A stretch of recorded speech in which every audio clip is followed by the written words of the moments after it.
she's now from Ottawa. She's incredibly funny. Let's bring up Simone Holder, everyone. Simone Holder.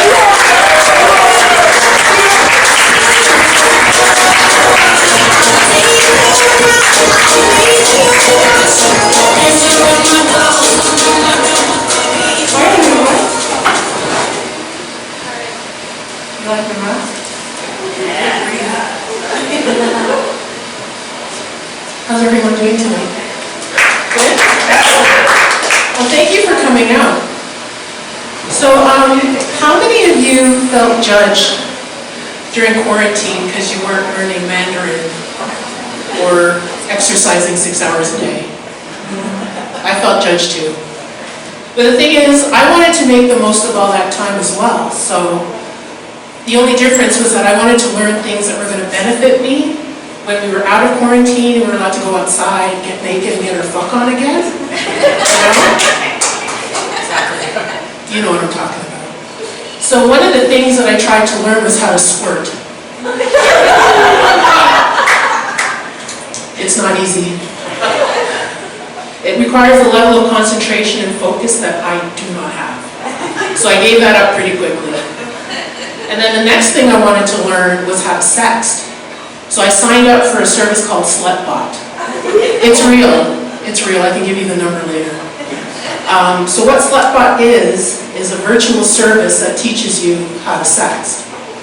I should have signed up to get text from a female bot so that I could learn what to text, but I didn't. So now I'm getting gross, aggressive text from a male bot.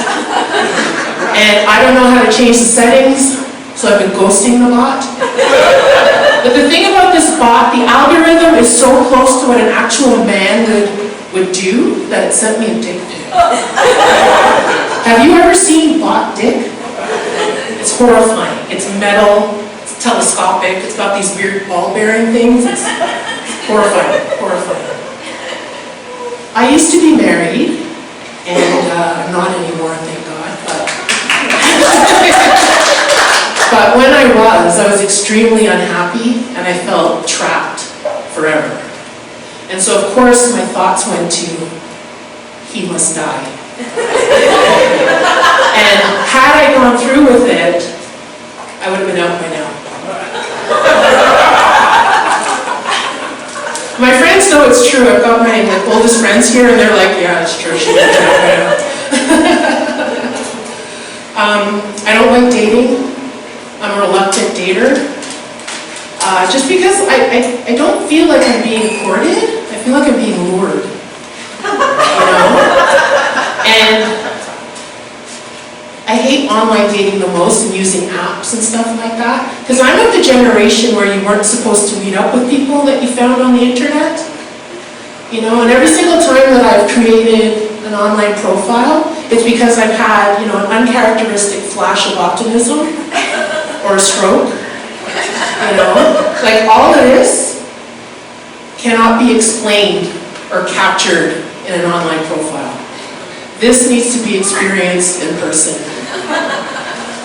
And the thing is, people are still encouraging me to go online, knowing how much I hate it. They're like, you never know, you never know. It's true, you never know. I could meet the love of my life or my killer online. The thing is, my love life's been so bleak lately, I don't even care if you're a killer at this point. Just don't waste my time. Either kill me, get in here, or get the fuck out.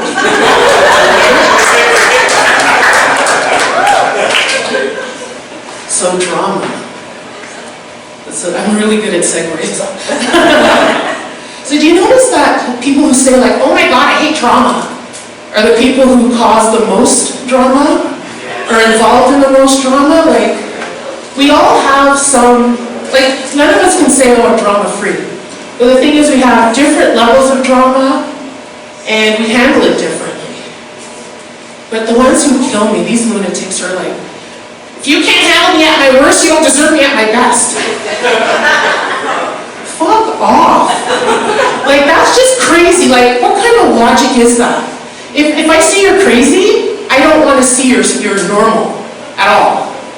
And guys are guilty of drama too. People like to blame women. about trauma. Men are just as guilty. Men are, I think, are a little bit better at trauma because they're more like, what's the word, sneaky? Low-key. Low-key, yeah. Because one of my friends, he's my friend, but I still want to kill him. He cock-blocked me twice. The first one, he offered my target a lift home. And then the second time, he got drunk and had to stay at my target's house. 2 different targets, but that doesn't matter. Anyway. Each time he was like, oh, did I interrupt something? And I was like, yes, bitch, you did! I didn't say that out loud, but that's what I said in my head. In my outside voice, I was like, no. Because I didn't want to cause drama. But I swear to God, if he does it again, he's dead. He is dead. I think we should look at relationships like working out at the gym. Like if you leave one piece of equipment to go to another piece of equipment, don't get all like butthurt, bent out of shape. When you decide to come back and someone else is on the piece of equipment that you left because you didn't know what you had when you had it. Also, when you finish, wipe off your equipment.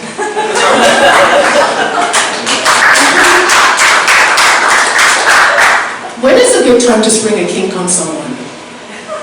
Like right away, later? Immediately. Immediately?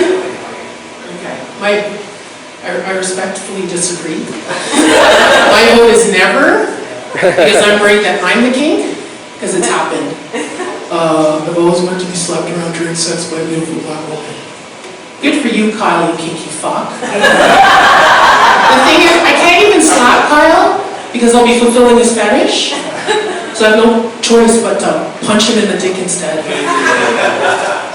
Ladies, we've all dealt with a Kyle, right? At some point in our lives? Yeah. Uses magnums, doesn't need to.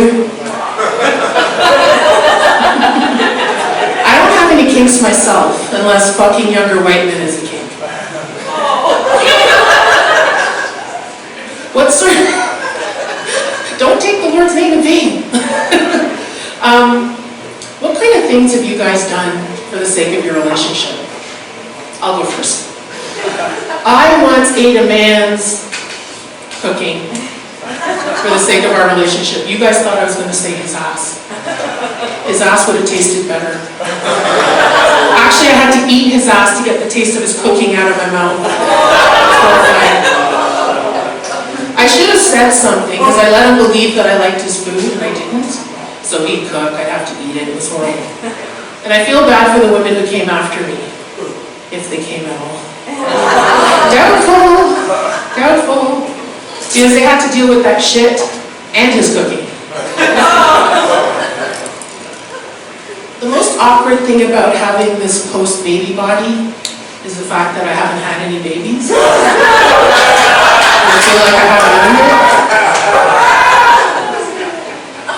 I'm on the fat spectrum, the fat end of the fat spectrum. And whenever I say I'm fat, there's always somebody that's going to go like, no, don't say that. You're gorgeous. You're so beautiful. And I'm like, bitch, I know. I said I was fat, not ugly. Jeez. But I do have a medical condition. It's called bitch, put that burger down syndrome. And the thing is, my weight is really not an issue unless I'm sitting on your face. But if you die, you die. One of my worst fears is being kidnapped. I don't want to be kidnapped. But not for the obvious reasons like, ooh, will the kidnappers kill me, or ooh, will they have Wi-Fi?